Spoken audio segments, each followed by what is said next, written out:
Hello everyone. In this introductory video, we will be taking a first look into the architecture of the Nucleo board and some of the basics of ARM assembly. This is including storing, loading, and adding values using registers. Let's start first by talking about machine language or machine code. It is the language that is directly understood by a CPU. All programs must be converted to machine code before they can be run. Due to machine language's binary format, it is a very difficult language to work with.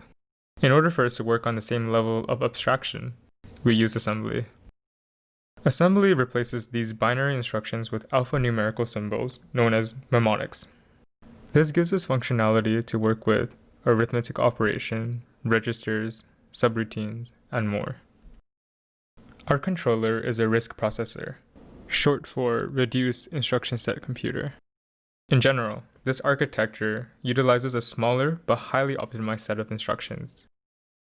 Specifically, the ARM controller that we are using has a load-store memory model. This means that our only instructions to access memory is load and store. This will make more sense in a bit. On the STM32 IDE, I have written a program that adds two integers together. After building and compiling, the IDE produces a list file. Here, every line in C has its equivalent set of instructions written in ARM assembly. Let's start by going through what these values mean.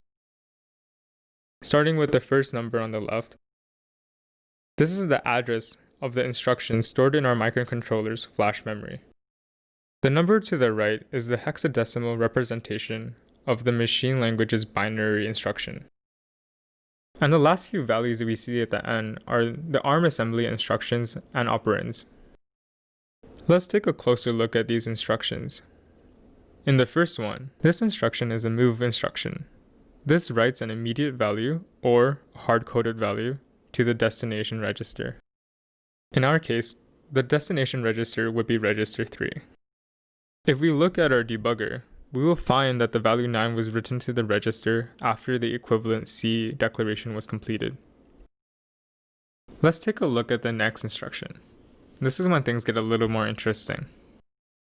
The brackets enclosing R7 and 12 signifies that we're referencing memory addresses.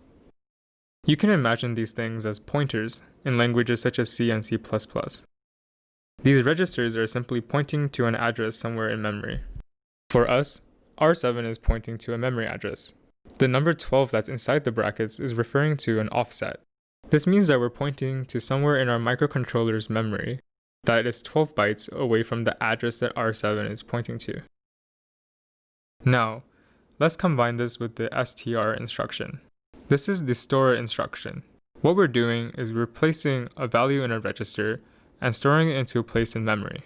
So in our case, we're writing a value stored in register 3 into a place in memory referenced by register 7.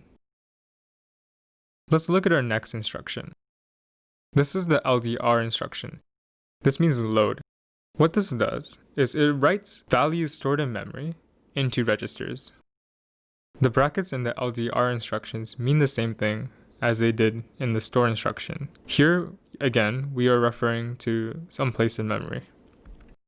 So, for our case, the register that we're loading this value into is register 2. We're loading the previous value that we placed in earlier in this video. In our last instruction, we're using the add instruction. This adds two registers together and places its sum into the first register. So for our case, we're adding register 3 and register 2 together and saving that sum into register 3. This concludes the first video.